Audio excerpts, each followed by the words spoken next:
They didn't just walk away. They assumed you would stay weak, waiting, replaying everything in your head. They expect you to chase, to beg, to perform for them. In this video, I will show you the 7 silent ways to make them regret losing you. Without sending a single desperate text, without a single emotional outburst. This is not about winning them back. This is about taking your power back and letting your absence do the damage. These 7 tactics come from dark psychology, narcissistic supply theory, and cold, stoic discipline. If you apply them correctly, you will become the one they can't stop thinking about, while you quietly move on with your life. Let's begin. Rule 1. The dead air rule. The first silent weapon is dead air. This is the moment after they pull away, when you feel the urge to send the long paragraph, to ask what went wrong, to fix what is already broken. Most men break here. They send closure texts. They write essays. They perform for someone who has already emotionally checked out. Understand this. Every message you send after they've decided to leave is a free hit to your self-respect. It tells their subconscious, I still value you more than I value my own dignity. The dead air rule is simple. Once they walk away, you go completely silent. No, can we talk? No, I miss you. No social media hints. Nothing. Silence is terrifying to the human brain. We are wired to fill in gaps, to resolve uncertainty. When you stop explaining yourself, they start arguing with themselves. They wonder if you're hurt, if you've already moved on, if they misjudged you. They expected chaos. Instead, they got a cold, empty echo. That is the first seed of regret. Rule 2. Starve the supply. If they are manipulative, selfish, or narcissistic, not your money, not your time, your supply, your reactions, your compliments, your emotional availability. They may have complained about your emotions, but they were addicted to them. Starving the supply means this. You remove every channel through which they fed on your attention. You don't check their stories. You don't respond. You don't accept friendship after they destroyed intimacy. You are not a backup battery for their ego. When a narcissist loses supply, 3 things happen in their mind. First, panic. Where did my control go? Second, anger. How dare they stop feeding me? Third, obsession. Why are they suddenly so strong without me? You do not create this effect by arguing. You create it by going still. Your silence is no longer a wound. It becomes a wall they can't climb. Rule 3. The digital ghost. People today don't just stalk you in person. They stalk your digital shadow, your posts, your likes, your stories. After a falling out, there is one thing almost everyone does. They check if you're still online, if you're posting sad quotes, if you're indirectly talking about them. They're not checking to see if you're okay.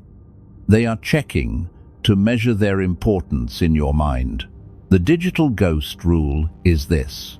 For the next 30 days, no stories, no posts, no status updates designed to make them jealous. Nothing. Why? Because mystery is the oldest drug in human psychology. If you post a sad quote, they feel validated. If you post a glow-up photo just to trigger them, They feel powerful. They think, "Look how hard he is trying to show me. He's fine." But when there is nothing, no signal, no proof of life, their brain starts writing stories. Is he with someone else? Did I underestimate him? Did he always have this level of self-control? You are not supposed to scream your transformation. You are supposed to vanish and let them. Rule 4. The grey rock face. Sometimes you can't avoid seeing them. Maybe you work together. Maybe you share friends. This is where most men fail. They overperform. They act overly happy. All of this tells the same story. You still affect me. The grey rock face is the opposite. When you see them, you become emotionally neutral, not rude, not warm, not sarcastic, just flat, a calm. Minimal eye contact, no emotional spikes. To manipulators, this is horrifying. They are used to reading your micro-expressions, predicting your reactions, controlling your mood. When they look at you and see nothing, their brain panics. Did I lose my grip? The grey rock face returns every projection back to them. They are now alone with their own reflection. Rule 5. The weaponized upgrade. Regret only hits hard when they realize what they walked away from. Not who you were, but who you became after them. This is where you turn your pain into fuel. The upgrade has nothing to do with trying to impress them. It is about becoming the version of yourself that would never tolerate them in the first place. You fix your sleep. You fix your finances. You lift heavy iron. You reconnect with your mission. 6 months from now, if they see you, they should feel like they are looking at a stranger, not because you changed your clothes, but because your energy is unrecognizable, calmer, sharper. People regret losing what they can no longer access. Your new life is a VIP club, and their membership has expired. Rule 6. Refuse the closure trap. If you apply these rules, something predictable will happen. They will circle back. Maybe with a casual, "Hey stranger," maybe with guilt.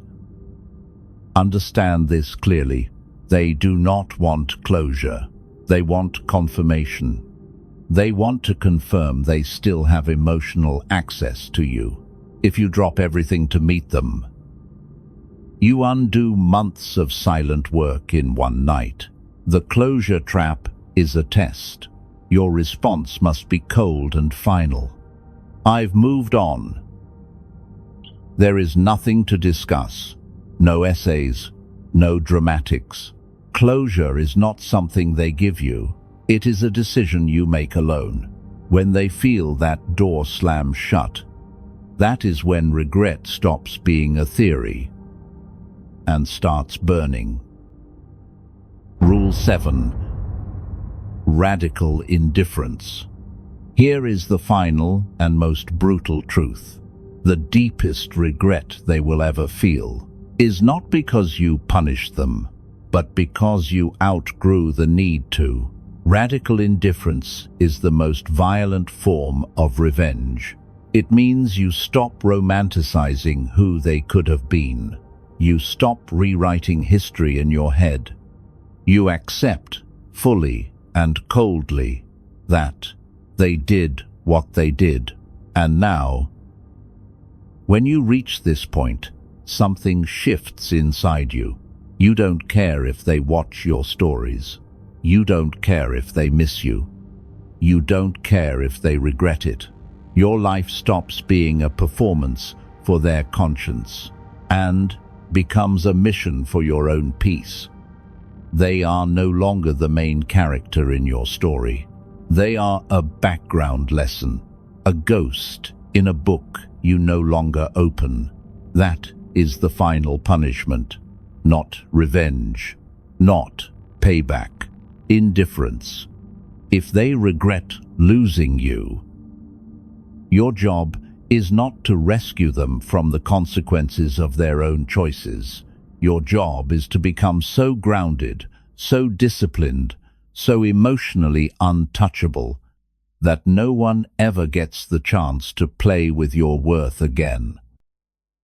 If you found power in this, subscribe to Detached Psych. I don't make videos to comfort you. I make them to arm you. Now, get back to work.